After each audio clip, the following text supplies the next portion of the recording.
Selamat sore, jumpa lagi dengan saya Ciko Asa. Nah, pada sore hari ini kita masuk lagi di materi yaitu berkaitan dengan logika. Dalam kehidupan kita sehari-hari, mungkin kita pernah mendengarkan orang mengatakan bahwa pikiranmu tidak logis, atau temanmu mengatakan kepadamu bahwa kata-katamu tidak logis. Apa maksud ungkapan semacam ini?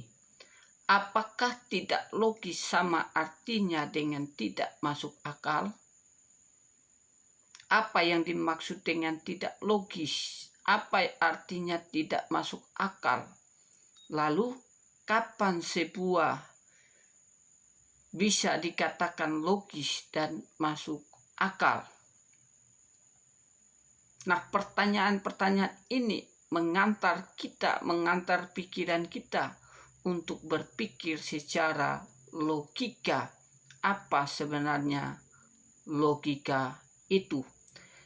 Nah, istilah logika berasal dari kata Yunani yaitu logos, yang berarti ucapan, kata, akal budi, ilmu, atau firman. Selain itu, logika juga merupakan sebuah ilmu pengetahuan di mana objek materialnya adalah berpikir, khususnya penalaran atau proses penalaran, dan objek formal logika adalah berpikir atau penalaran yang ditinjau dari segi ketepatannya. Selain itu juga, logika adalah sebuah cabang filsafat praktis. Praktis di sini dapat dimaknai bahwa logika dapat dipraktekkan dalam kehidupan sehari-hari. Lahirnya logika bersama-sama dengan lahirnya filsafat di Yunani. Dalam usaha untuk memasarkan pikiran-pikirannya serta pendapat-pendapatnya, para filsuf-filsuf Yunani kuno tidak jarang mencoba membantah pikiran atau pendapat atau argumentasi yang lain dengan menunjukkan kesesatan-kesesatan penalarannya. Selain itu, logika juga digunakan untuk melakukan pembuktian. Logika mengatakan bentuk inferensi yang berlaku dan yang tidak. Secara tradisional, logika dipelajari sebagai cabang filosofi, tetapi juga bisa dianggap sebagai cabang matematika. Logika tidak bisa dihindarkan dalam proses hidup mencari kebenaran. Nah, kalau kita melihat di dalam dasar logika, konsep bentuk logis adalah inti dasar di dalam logika.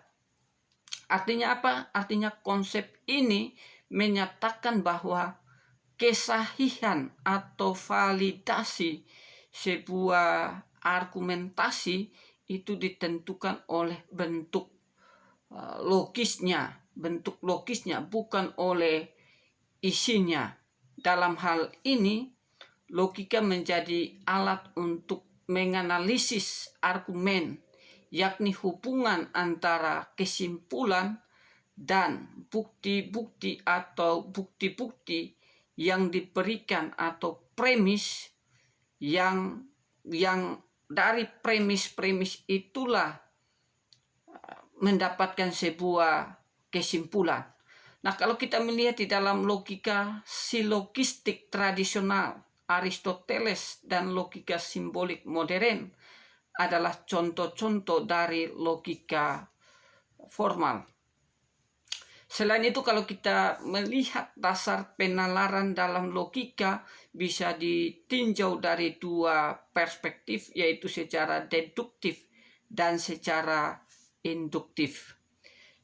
Secara deduktif, penalaran Logika deduktif adalah penalaran yang membangun atau mengevaluasi argumen deduktif, yaitu argumen dinyatakan deduktif jika kebenaran dari kesimpulan ditarik atau merupakan konsekuensi logis dari premisnya. Argumen deduktif dinyatakan valid atau tidak valid bukan benar atau salah. Sebuah argumen deduktif dinyatakan valid jika dan hanya jika kesimpulannya merupakan konsekuensi logis dari premisnya. Nah, ini penalaran deduktif. Sedangkan penalaran induktif kadang disebut logika induktif, adalah penalaran yang berangkat dari serangkaian fakta-fakta khusus untuk mencapai kesimpulan yang bersifat umum. Nah, kalau kita melihat contoh penalaran deduksi dan induksi, misalnya contoh penalaran deduktif, semua manusia pasti mati. Chico adalah manusia. Kesimpulannya, Chico pasti mati.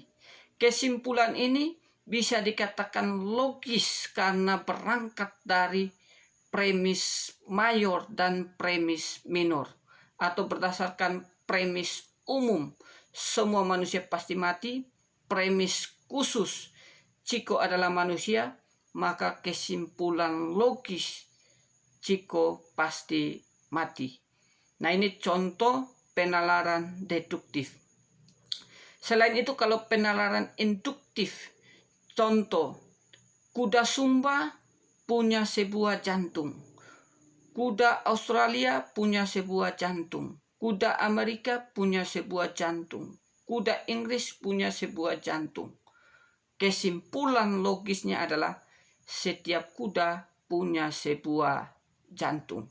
Setiap kuda punya sebuah jantung. Kesimpulan ini dibangun berdasarkan kuda Sumba punya sebuah jantung, kuda Australia punya sebuah jantung, kuda Amerika punya sebuah jantung, dan kuda Inggris punya sebuah jantung. Nah, ini contoh penalaran deduksi dan penalaran induksi. Nah, kalau kita melihat perbedaan penalaran deduktif dan penalaran induktif. Penalaran deduktif, jika semua premis benar, maka kesimpulannya pasti benar. Semua informasi atau fakta itu berangkat dari premis mayor dan premis minor, maka kesimpulannya pasti benar. Nah, ini materi kita berkaitan dengan apa yang dimaksud dengan logika. Kiranya materi yang singkat ini menambah pengetahuan kita, yaitu berkaitan dengan apa yang dimaksud dengan logika. Sekian dan terima kasih. Tuhan Yesus memberkati.